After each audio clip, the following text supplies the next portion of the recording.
Hi, today we're going to analyze a recent game played in the Melbourne Chess Club Championship Round 3. I am white against James Hartley, and I've known this guy for like a year or so, and we've played maybe 20 times altogether, like 4 in Classical and dozens in Allegro. I do have a pretty good score against him, but he has recently had a very good tournament in the zonals and gained like 200 points. And he is 1757 rated now, so somewhat of a serious opponent. But yeah, so this game was very interesting because on move 2 we were both out of Fury. I played something I've never played before because I knew he was gonna prepare for me. So I played knight f3, knight f6, b3, which is very cool. I'm just gonna feature to this bishop, and it's such a beautiful system. Like maybe c4, d4, maybe I can play g3. Very simple to play. I'll just get a no Fury position where I can just play chess, and his opening prep goes all to waste. So he tries to like sort of outfox me with a5, try to get me out of prep, although this is exactly what I wanted. But yeah, so we're just sort of playing chess from here. The game takes a very interesting turn. I play c4, controlling the center, a4, b4, and this is following a game of Hikaru also, against Andrakian. And already there's no games in classical chess here. We're completely out of Fury, and he plays e5, which is reminiscent of the Polish opening. After b4, e5, bishop e2, bishop takes b4, bishop takes b2. But I would say this is an improved version, because after knight takes e5, bishop takes b4, I have a pawn in c4 and he has a pawn in a4. So, I mean, this is just controlling the center more. Instead of a bishop taking an e5, I take it with a knight, so the bishop won't get hit with this knight c6 tempo. But it's not so clear still, because the thing about this position is I have more center pawns, so probably I'm positionally a bit better right now, but black has very good development. They have a bishop out, a knight out, and I still have 3 moves until I castle, and they have the open eval, so it's still some risk to white here, but if black doesn't do anything quickly, then white will just have a very good position. And in the game, I play g3, trying to castle ASAP, and he plays castles, which is actually a slight mistake. A stronger move is d5 here. Now, what's the idea? So, black has a lead in development, when you want to exploit a lead in development, you open up the center. So that's the idea of d5.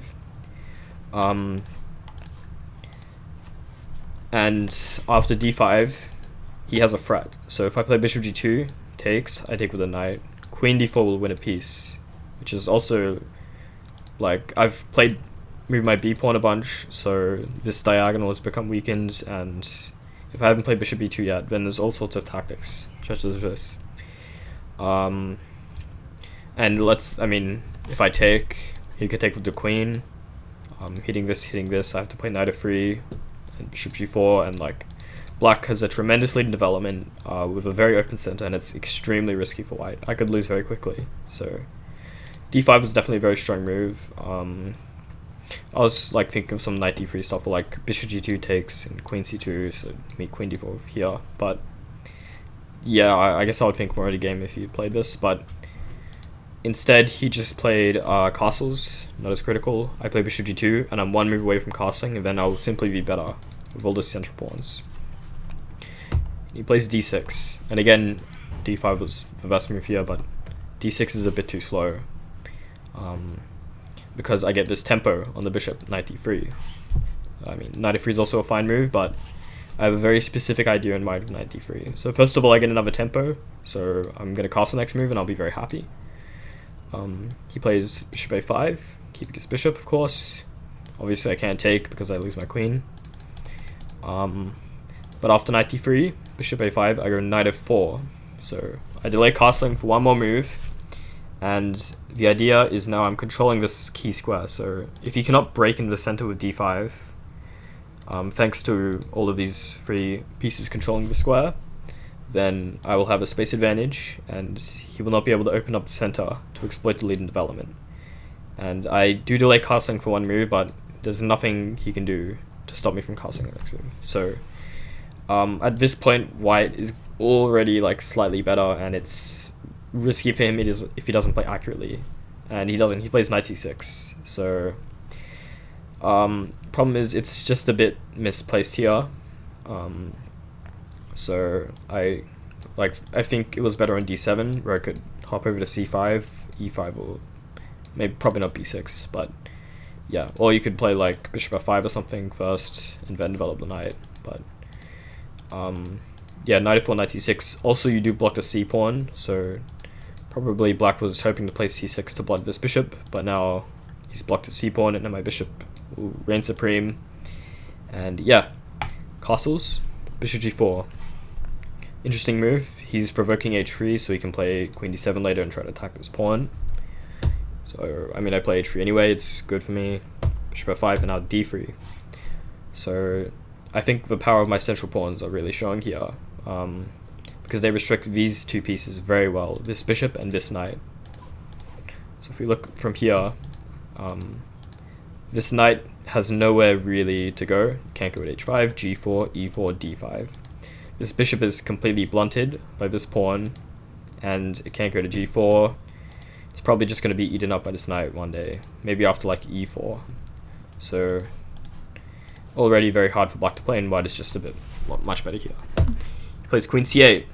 A bit of a mistake, and I exploit the drawback of this move with bishop e2, pointing out that this knight now is undefended, and well, I mean, queen d8 defends it, but then why do you play queen c8? If you play knight d7, I could maybe go like e4 and then take this bishop, queen g4. Very good position for me. So bishop e2. He plays knight e5, blocking the threat of bishop takes f6, and now I feel like I played a very nice move here.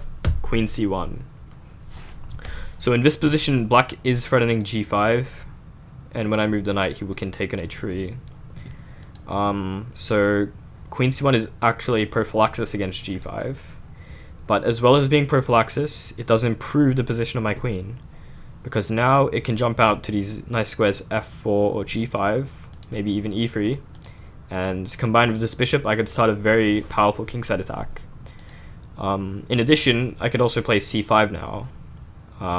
It supports this pawn break, which would be good to open up the c file in the future, and yeah, I think it's a really nice move. I mean, like if I play knight d2, g5, knight d5 takes. He has weakened his king here, but he did win a pawn. It's not. I didn't feel like it was necessary to go into this. So, oh, accident. Where were we? Yes, 95, queen c1, and he plays c6, which is big mistake.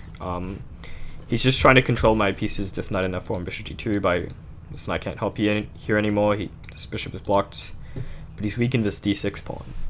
And now c5, wanted to do some queen c1. So my threat is to take, and then this knight is hanging. If it moves, then I want a pawn.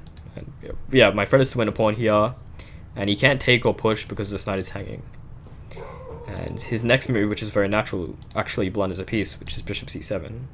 And his idea is takes, and he defends. But he simply just missed this tactic. e4, bishop d7, takes. You have to take here, or else this knight is hanging. So it takes, and now d4, knight g6, and takes. I mean, I could play e5, but there's actually a very nice tactic here. Takes, bishop c7, I can't take because my queen hangs.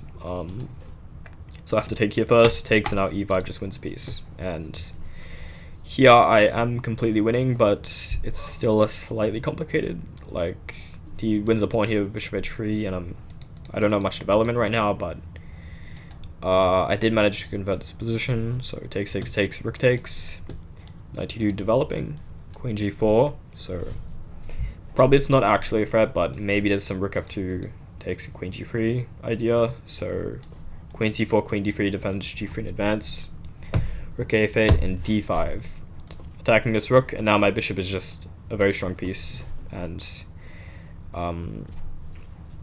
I'm also gonna take here, open up the center. My rooks will come in and stuff. So rook f5 takes, bishop c5, f3. Now it's a bit scary here. Like knight e4 attacking this. Maybe you can go rook f3. It gets a bit sketchy. h5, h4, etc. So f3 is just a nice opportunity. It weakens my king a bit, but I feel like I can manage it with all these pieces defending my king. So queen h5, queen c3 threatening checkmate, rook 5 f7 and rook a1, bishop d6, knight e4, bishop c7. I've just activating my pieces, takes, and g5. A little tricky. g4 I don't really want to allow because Vander's queen h3 radius, so I play rook h1. If it sacrifices a pawn, but I was just going for this endgame, which is just winning because of this pawn. I'll just like, I don't know, go here, here, and promote. Piece up, 2 pieces up. So yeah, rook e3. Yeah, also after rook h1, this is hanging after. So you get queen g6, rook e3, defending the pawn. And I have 30 seconds at this point, so I'm really like, my heart's thumping. But he makes just a big mistake. He plays g4, f1, and sacks the bishop, and he misses that I have queen takes g7. And I simplified the position to a winning endgame. And after knight g5, king g6, knight e6, rook f2, king g3, rook f3, takes, he resigns because he cannot stop promotion. So a very nice game, I think, like where he just failed to exploit his lead in development, and my center pawns eventually prevailed, and I had a nice tactic at the end. So yeah, thanks for watching.